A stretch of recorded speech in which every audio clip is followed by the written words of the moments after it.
Assalamualaikum warahmatullahi wabarakatuh, anak-anak.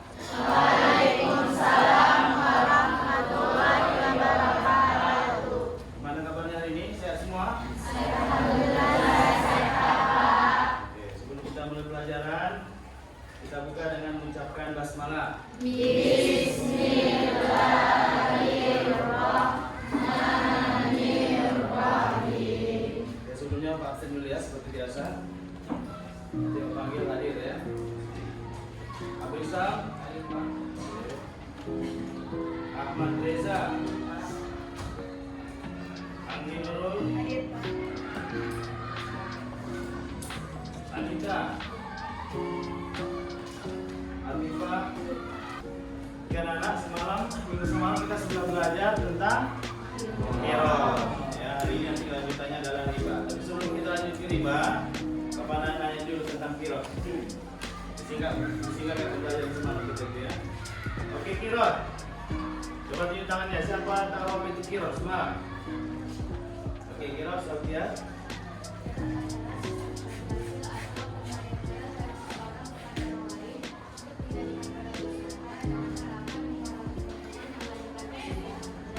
Oke, betul. Itulah ya. Nanti sistem bagi hasil. Jadi orang lain memberi modal kepada kita untuk tujuan usaha. Nanti ujung-ujungnya juga supaya kita terhindar dari riba itu tadi. Oke, kirot itu punya rukun. Ada rukun kirot yang harus ada sehingga kirot itu terjadi. Kalau bisa kirot betul. Oke, silakan.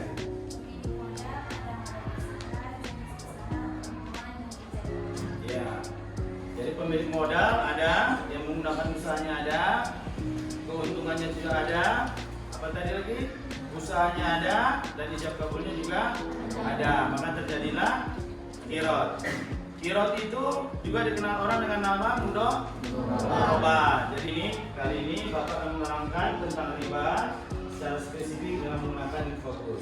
Bapak harap diperhatikan, dicatat, karena setelah ini nanti akan ada pertanyaan-pertanyaan atau pemahaman tentang riba. Karena Bapak ya, siap semua ya? Siap, Pak. Oke. Kali ini kita memahami tentang riba. Riba itu dikenal juga dengan istilah ziyadah. Ziyadah. Jadi apa itu riba? Secara sederhana, silakan tonton dulu video ini.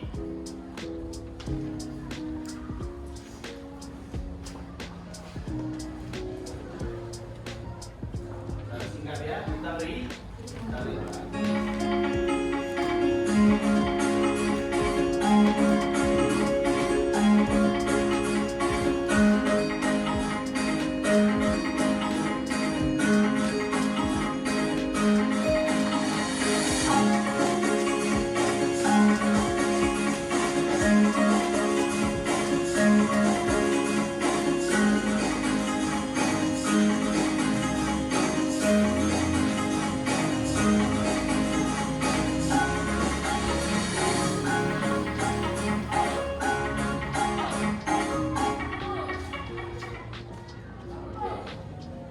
Itu masih sederhana ya.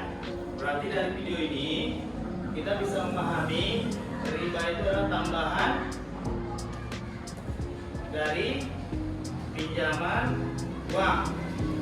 Ya. Jadi secara bahasa berarti riba itu adalah, silakan dibaca, tambahan atau kelebihan dari pinjam. Tapi itu disyaratkan di awal. Disyaratkan di awal. Ada juga mungkin peminjam tanpa ada disyaratkan di awal, dia kasih kelebihan. Karena dalam hadis juga benar Rasul mengatakan kalau kita pinjam di seseorang, nggak apa-apa ditambahkan sedikit, tapi bukan disyaratkan di awal. Allah Subhanahu mengatakan riba itu haram. Yang dihalalkan jual barang siapa.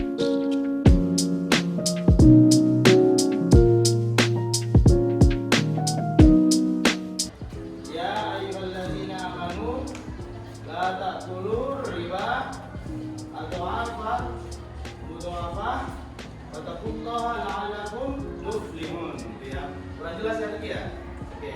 Artinya, wahai orang-orang yang beriman, janganlah kamu makan riba dengan berlipat ganda dan bertakwalah kepada Allah agar kamu urut di dasar hukumnya. Jadi Allah itu dalam Quran sudah mengatakan jangan makan riba tersebut. Selanjutnya hadis Rasulullah sallallahu alaihi wasallam, hadis riwayat muttafaq alaih dari Jabir radhiyallahu anhu. Dia berkata, Rasulullah sallallahu alaihi wasallam telah melaknat orang-orang yang memakan riba, orang yang menjadi wakilnya, orang-orang berkaretai, membawa kereta, mengantarkan uang. Riba itu termasuk dari 7 dosa besar ya. Sekarang kita masuk jenis-jenis riba. Yang pertama ada riba nasiah. Riba nasiah ini terbagi 2. Yang pertama penundaan, yang kedua penambahan. Penundaan bagaimana? Contohnya si A menukarkan uang kertas 100.000 dengan pecahan uang logam 1.000 kepada si B.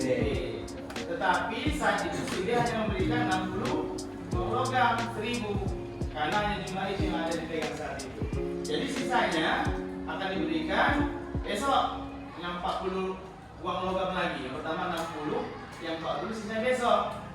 Terjadi penundaan tersebut termasuk riba nasiah. Jadi rupanya nggak boleh kita menggantung uang seperti itu, pertukaran ini. Jadi haruslah langsung, kalau nggak ada tunggu dulu, tunggu besok sekali kasih. Rentenir,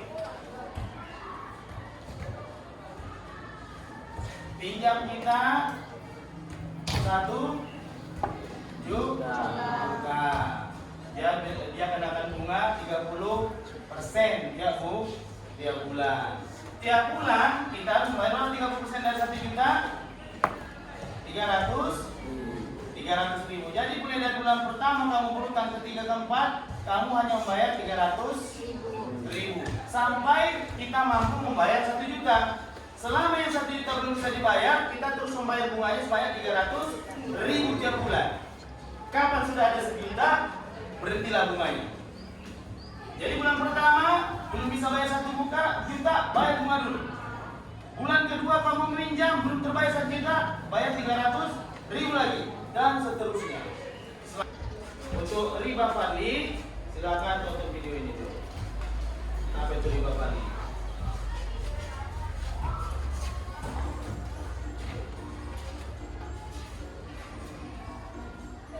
Assalamualaikum saudara-saudara.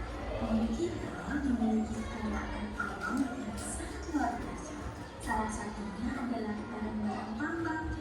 Dapatkah kalian menunjukkan salah satu contoh barang tambang? Ya, benar. Salah satu contoh barang tambang yang biasa kita pakai adalah emas. Emas ada yang diolah menjadi kalung, cincin, gelang, atau buka emas batangan. Apakah kalian pernah melihat orang yang melakukan jual beli emas? Atau mungkin kalian sendiri yang pernah melakukannya, misal ingin mengambil perhiasan emas lama untuk diganti yang baru. Nah, sahabat soleh-soleha, kita mesti berhati-hati ketika bertransaksi emas ya. Tahukah kamu, emas adalah salah satu contoh barang tambang. Apa itu barang ribawi? Barang ribawi adalah barang yang dapat mengakibatkan terjadinya riba jika ada pilihan dalam penipuan. Barang ribawi terdiri dari 2 kelompok. Kelompok pertama adalah emas dan perak. Kelompok kedua terdiri dari kurma, gula atau gandum yang halus, syair, gandum yang kasar, dan jahe. Dapat menentukan kita dengan riba apabila terjadi perubahan dalam pertukaran atau jual beli. Lalu, bagaimana cara penukaran barang ribawi supaya tidak terlibat? Betul-betul supaya menghilangkan media Bukan menukarkan Sekali lagi semua berdua atau supaya menghilangkan media. Terima kasih. maka jumlahnya harus sama dan benar.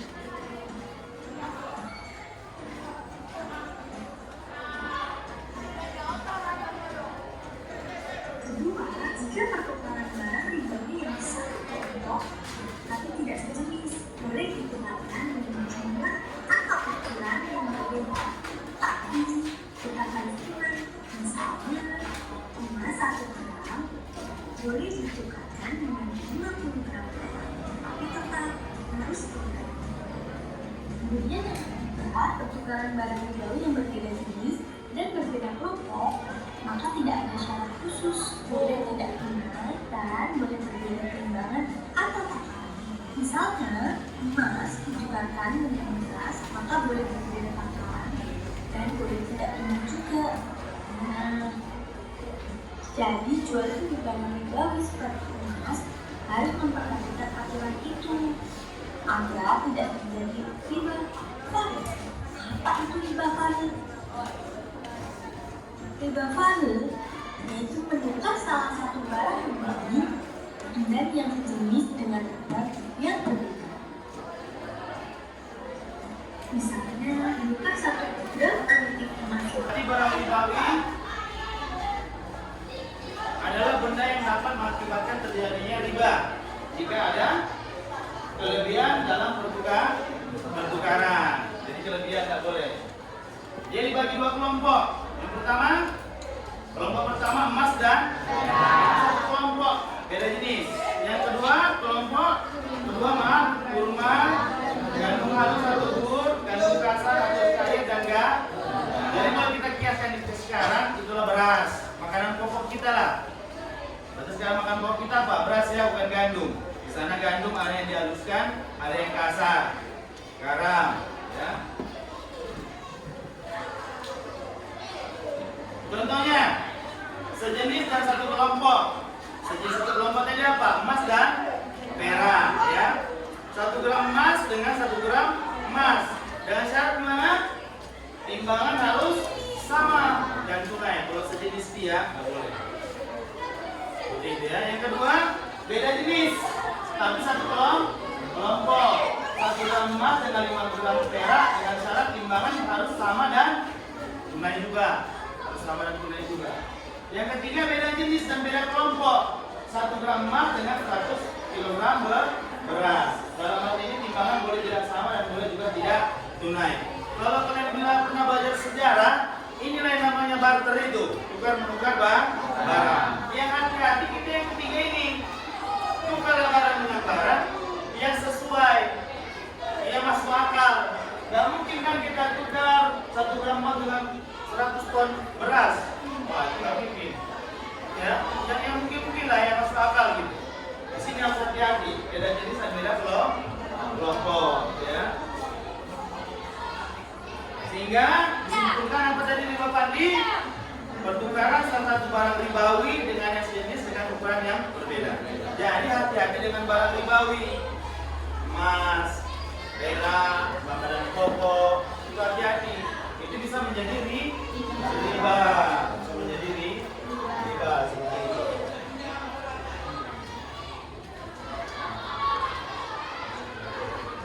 Selanjutnya, yang ketiga riba qard adalah tambahan atas suatu pinjaman yang disyaratkan. Nah, yang tadi oleh pemilik utang kepada orang yang berutang. Misalnya si yang memberi pinjaman kepada si D sebesar 1 juta dengan syarat jumlahnya diberikan menjadi 11 juta.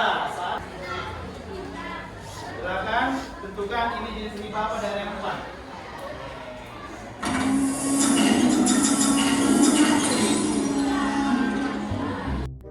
Supri, Bang Ji, ada apaan ya?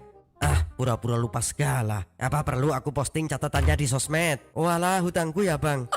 Maaf. Udah, cepetan bayar. Gak usah basa-basi lagi.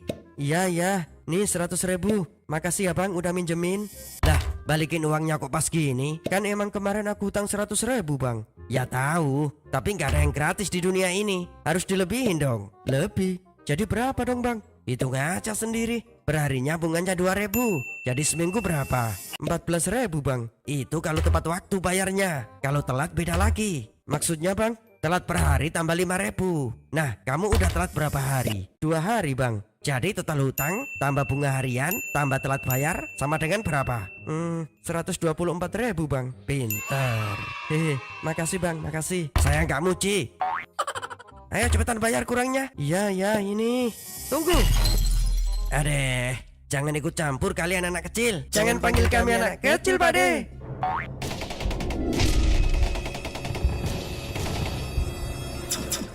Dengar, meminta tambahan dalam pengembalian hutang dan atau meminta kelebihan karena keterlambatan pembayaran hutang adalah perkara riba. Dan riba itu jelas haram hukumnya. Ya, saya tahu, tapi kan saya kerjanya beginian. Istighfar Pak, mereka itu orang kesusahan, jangan malah dimanfaatkan. Tapi apa? Mau tanggung dosanya dan mendapat murka Allah di akhirat nanti. Adapun orang-orang yang datang dan berenang di sungai lalu disuapi batu, itulah pemakan riba. Tidak, aku tidak mau. Jika tidak mau, jangan teruskan memungut riba, karena Allah dan Rasul-Nya tidak segan-segan memerangimu. Bertakwalah kepada Allah dan tinggalkan sisa riba jika kamu orang-orang yang beriman. Maka jika kamu tidak mengerjakan, maka ketahuilah bahwa Allah dan Rasul-Nya akan memerangimu.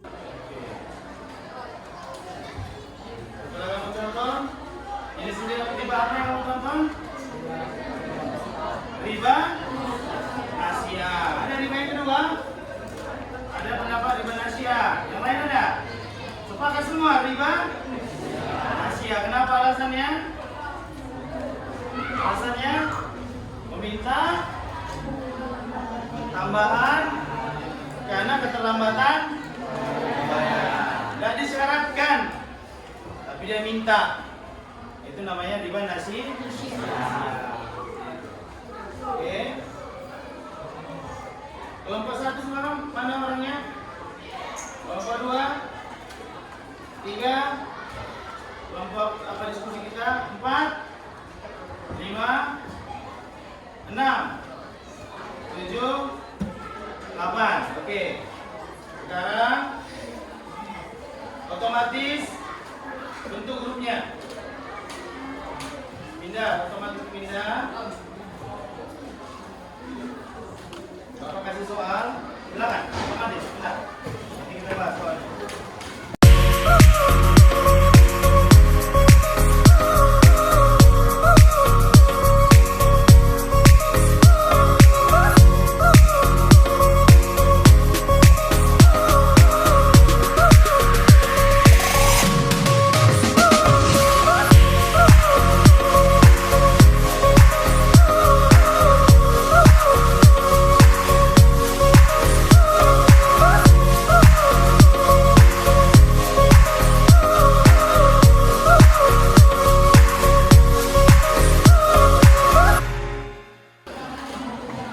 Silakan didiskusikan.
Cincin 11 gram emas 19 karat. Gramnya bertambah, karatnya berkurang.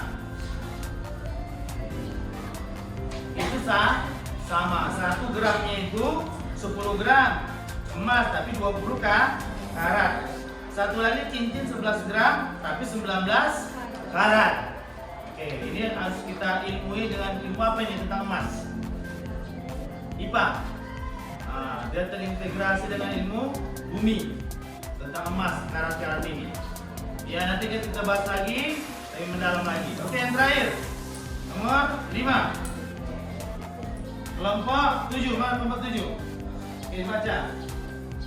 Mana kelompok 7 tadi? Pokoknya oke, silakan. Perhatikan pernyataan berikut. 5. Perhatikan pernyataan berikut. 1. Syahan selalu melakukan transaksi jual beli secara tunai. 2. Dara selalu melakukan ijab kabul jual beli sebelum meninggalkan tempat transaksi. 3. Ali selalu berusaha untuk menjauhi hutang. 4. Ervi kadang-kadang meminjam uang untuk modal usahanya kepada bank konvensional dan bunga rendah. 5. Sudah selalu bekerja keras untuk mendapatkan keuntungan sebanyak-banyaknya dari mobil rentalnya. 6. Ilham sering menerima pembayaran utang yang dilebihkan dari peminjam, sekalipun ia tidak mensyaratkan dan peminjam itu rela melebihkan pembayaran utang itu. Jawaban berdasarkan pernyataan tersebut, cara menghindarkan riba ditunjukkan oleh nomor A. 1, 2, 3, 4. Coba. Efri kadang-kadang meminjam uang untuk modal usaha kepada bank konvensional dengan bunga.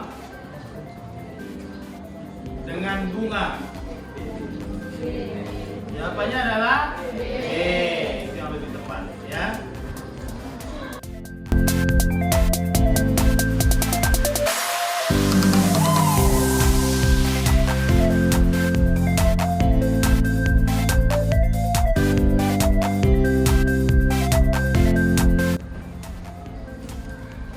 Oke, cukup sekian pembelajaran kita hari ini. Mudah-mudahan bermanfaat bagi kita semua. Ada yang kurang dan jangkalnya, mohon maaf. Nanti bulan pertemuan saja akan kita bahas kembali tentang riba. Ini baru pembukaan. Insyaallah pertemuan saja kita kembangkan lagi. Oke, anak-anak bapak, terima kasih atas waktunya. Kita tutup dengan Abdallah.